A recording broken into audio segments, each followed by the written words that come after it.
Christmas. I'm Jody Pritzel, author of Vintage American-Made Glass Christmas Ornaments and Immigrants, Ornaments, and Legacies, a story of American-made glass Christmas ornaments. Lots of words, lots of pictures, both available on Amazon.com. You know, everyone stands on the shoulders of those that have gone before, and I've been remiss in not mentioning Bob Brenner, who is one of the authorities on Christmas decorating through the decades. And so I had the chance to meet Bob this summer, and I reminded myself, hey Jody, talk about Bob's book in the video also. Bells, bells, bells, bells, bells, hell's bells. Did you know that bells date way back in terms of Christmas history? They were thought to have been rung for 1 hour before midnight on Christmas Eve to ward off evil spirits in honor of the Christ child being born. Bells were also popular as Christmas decorations and symbols of Christmas because of schoolhouse bells. And then, you know, bell choirs came in, and bells just have this rich history as part of Christmas. Now, the first bells imported from Europe were in the 1890s. You can see in this 1899 ad, beautiful, beautiful bells like this one. So here's your trivia for the day. If you remember nothing else about the video, how do you know if you have a European bell or an American-made bell?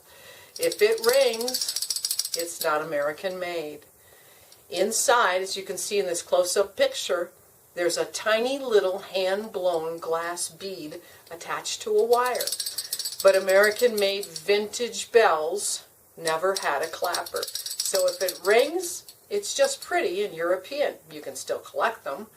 And don't be fooled later on if you have a stout bell that looks like this one, but it has a plastic West German cap on it. So that's not American-made. And this clap bell has a crimped West German top. Also not American-made. So the first American-made bells came about in 1939. I think they were first made by Premier Glass because you remember Corning Glass Works in 1939 only made rounds. So I think the first 1939 bells that were sold with lanterns and clusters and, oh, they were in assortments of 12 for 33 cents. Now I had a gorgeous Premier Stout bell. I use the word had because in one of my Jody stupid moments, which occur quite frequently, I decided I wanted to make a mold impression of this stout bell that looked just like this one to compare the two, thinking one is Corning Shiny Brite and one is Premier.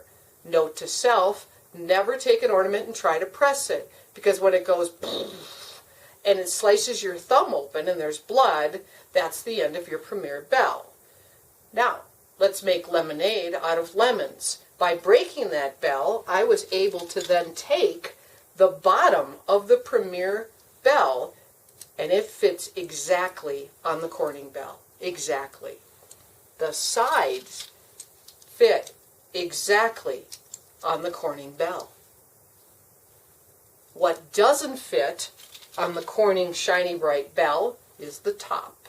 This Premier top will not work on this. So here's what I think happened.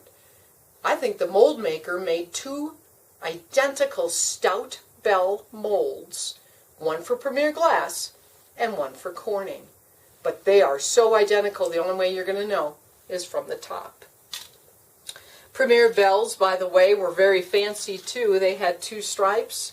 And if you remember, this is a gorgeous bell from 1944-45 with the cardboard cap.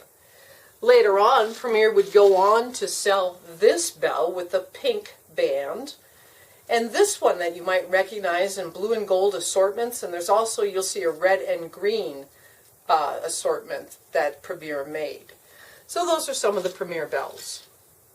So the first stout bells that I think Corning Shiny Brite came out with were 1940, and that's what this one is.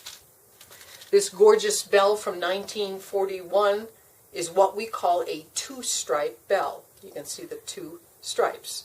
The first bells did have two stripes on them.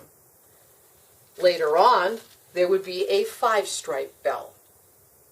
Gorgeous, huh?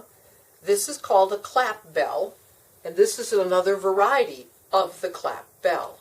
Again, doesn't ring, So therefore, it's American made.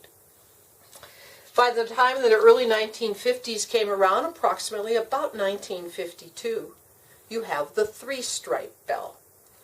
Now, if you've watched some of my other videos, you know that there was this pattern of striping called yellow, white, pink, or pink, white, yellow, whichever way you want to go about it. Very popular striping. That's what you see here. This is called a three-stripe stout bell. You'll also have it in a clap version. Yellow, pink, white. Here we go.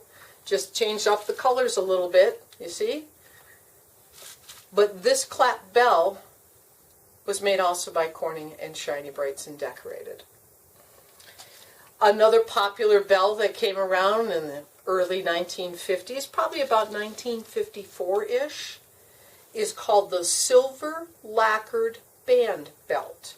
And you can see how beautiful that silver band is there. Then you've got the painted top. Now there's some bells that just have a painted bottom.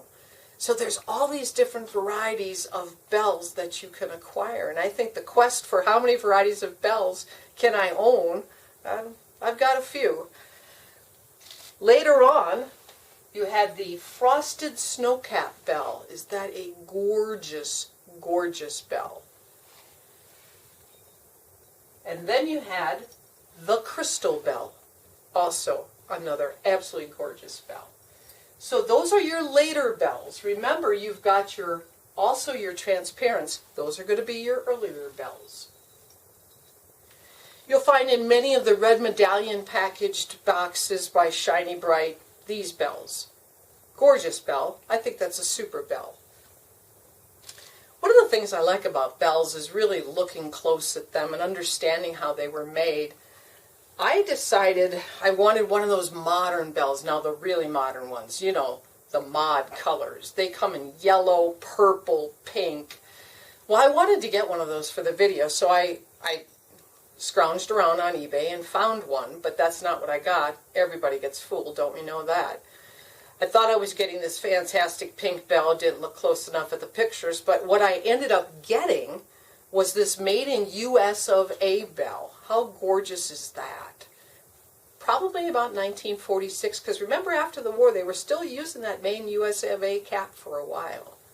What I like about this bell, and you can see it in the picture when I compare it to this Corning George Franke bell, is when you look at them together you can see how uniform. This dates to probably about 58 for George Franke.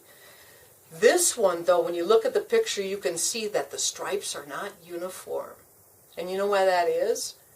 If you look at the picture, at one point you had women in the factories actually striping the bells by hand.